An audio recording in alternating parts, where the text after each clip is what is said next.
What is good, YouTube? Nebula Solar here, back with another video. Hope all you guys are staying safe and staying healthy.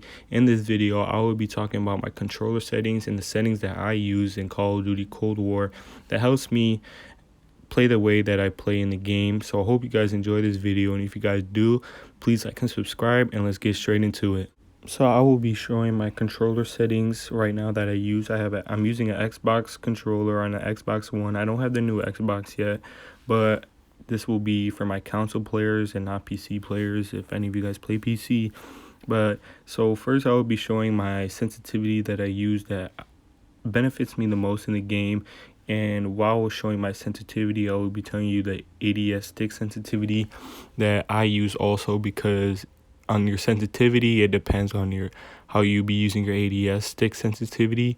So right now I am using a 6 and 6, and sometimes I actually go horizontal stick sensitivity as a 7 and have the vertical this as a 6, because I sometimes want to turn on players and try to kill them.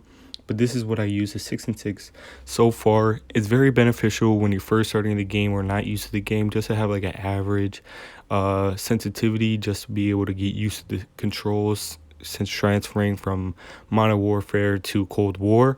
So this is what I use so far. It helps me a lot just using a 6 and 6.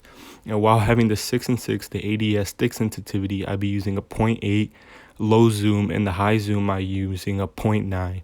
A 0.9, it depends on like sniping, if you want a faster high zoom or not. Like, it depends on if you want a quick scope or the sniping in the game. But having a 0.8 and a 0.9 is what I use for my sensitivity of the 6 and 6. Now moving on to my button layout, I will be using stick and move. This is what I use.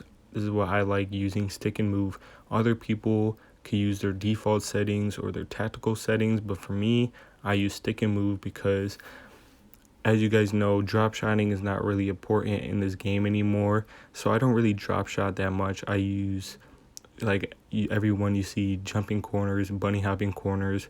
So I click with my right analog stick to go ahead and jump, and use B to like slide. And I think this is what I like the most to use, because stick and move is just, I'm comfortable with it. I'm able to bunny hop corners. I'm able to jump on people in a gunfight, in a 1v1 gunfight. So this is what I use, and I think that is the best. And then as going down, everything else doesn't really matter. Just make sure you have your aim response curve type to a standard. This is what I use so far. I used to use dynamic, but I don't really use dynamic anymore. This is what I use in Modern Warfare, but I'm so far using the standard one. This is what I like to use. And make sure you have your controller vibration to disable, because that's just annoying to have. Alright, so as you guys know, the update just happened, and they added the target aim assist and target aim assist mode. They didn't have this before, but they have it now, and I have it on enabled, and I have it as standard right now. There's legacy, focusing, and precision. You guys can use whatever you want, but I think right now is just to use standard, just to get used to everything. This is what I use, and if you guys want to use focusing or any of those, just go ahead and use that. Everything else I have like this auto generated that Call of Duty have, except the mantle. I have my mantle on automatic. This is where if I'm trying to bunny hop, I could automatically jump on a table or something like that, but you guys can have that on manual if you guys want to. The rest of the settings, I just have everything as default as Call of Duty had, and as going down, you can have your armor behavior on apply all. But right here is just my dead zone, and for me to test my dead zone, you go in a custom lobby, have it at 0-0, and test when your controller put your controller down and test the drifting. For me, it stopped drifting at 13-13, so go ahead and do whatever you guys want for that. And then right here is the auto sprint. Right now, like, sometimes you have to click on when you're sprinting, but for the auto sprint, you just push up on your left D-pad. Now on your left controller stick, and you just auto sprint. It helps you like turn corners faster. If you try to turn a corner and jump, this is what you should use. And then right here, I'm going to show my interact reload.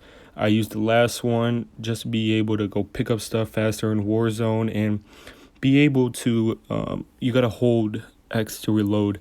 So these were just my controller settings that I use. And right here, I use the colorblind modes. I just use a darker shade on the enemy, so I'm able to see the enemies more clearer on the radar than having the default one. this is better. And then you could customize whatever you guys want. Just make sure you have it like close to the settings so it doesn't look all goofy and wacky. And then make sure you guys have your motion blur disabled, because having that enabled, it kind of ruins like when you try to turn on people. So I hope you guys enjoyed this video, and if you guys do, please like and subscribe, and I'll see you guys in the next video. Peace.